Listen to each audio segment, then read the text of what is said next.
Well, in London, there's an official government office for lost and found items, the London Transport Lost Property Office. It's located across from a train station, right across from the fictitious residence of Sherlock Holmes. It's been there since 1933, and anytime an item was lost in any public transportation, subways, buses, cabs, if it was lost there, they'd take it to this office to hopefully be reclaimed. Every year, between 150,000 and 200,000 items are found and turned into this office, and again, they try to return them when they can to the lost items. Every year, people lose wheelchairs, false teeth, watches, backpacks, lunch pails, umbrellas, cell phones, and on the list goes. In a 2-year period, 38,000 books, 29,000 bags, 28,000 pieces of clothing were turned in. Some of the oddities include an urn with human remains, a suitcase full of money, a human skull, and a lawnmower. I think every one of us has had the experience of losing something and never finding it. And it's very, very frustrating. Maybe that's why we're excited when we do find something when that was lost. In our ongoing series, the stories that Jesus told on the parables of Jesus, we started looking at the parable on the lost. In Luke chapter 15, Jesus uses 3 lost and found illustrations to reveal really God's heart towards us. And we find the setting for the occasion in the beginning of the chapter of Luke 15. Luke 15, 1 and following. Tax collectors and other notorious sinners often came to listen to Jesus teach. This made the Pharisees and teachers of the religious law complain that he was associating with such sinful people and even eating with them.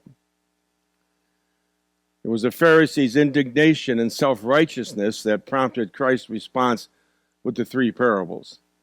Last week we looked at the lost sheep and the lost coin, and we saw in these 3, in the beginning of these 2 parables, that Jesus takes a progression detailing really the love and compassion that God has for the sinner.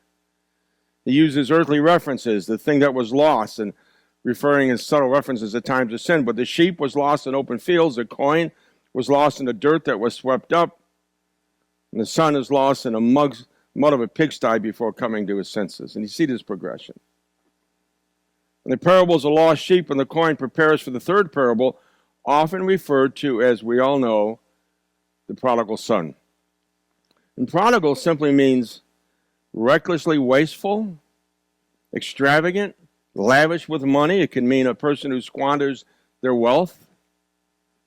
And when you read the story, at first glance, it's easy to see why they call it the prodigal son.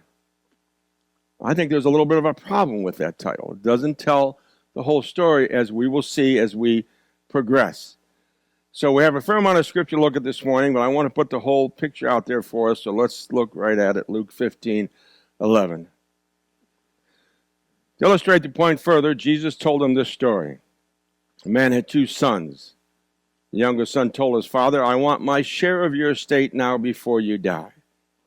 So his father agreed to divide his wealth between his sons, and a few days later, this younger son packed all his belongings and moved to a distant land. And there he wasted all his money in wild living.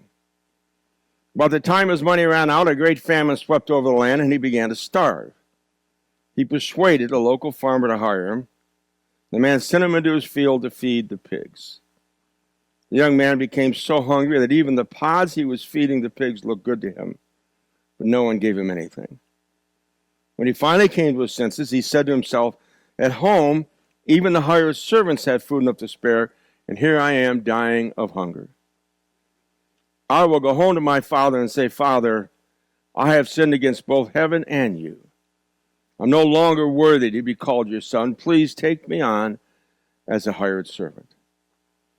So he returned home to his father, and while he was still a long way off, his father saw him coming.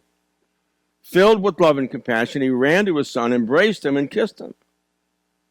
His son said to him, 'Father, I have sinned against both heaven and you, no longer worthy of being called your son.' But his father said to the servants, 'Quick, bring the finest robe in the house, put it on him. Get a ring for his finger and sandals for his feet, and kill the calf we have been fattening. We must celebrate with the feast, for this son of mine was dead and is now returned to life. He was lost, but now he's found. And so the party began. Understand, of course, in this figure, this picture, the father figure, the forgiving father, whose character remains throughout the story, is a picture of God. Gerald Lofink, the 40 Parables of Jesus book, writes this: it is the father who takes initiative, and the parable is dominated by the father's action. The father's a real actor, the agent in the story, and it would be more proper to name the parable not for the lost son, but for the father. Only the father appears in all 5 scenes in the story. So we wove ourselves through this, we see God's grace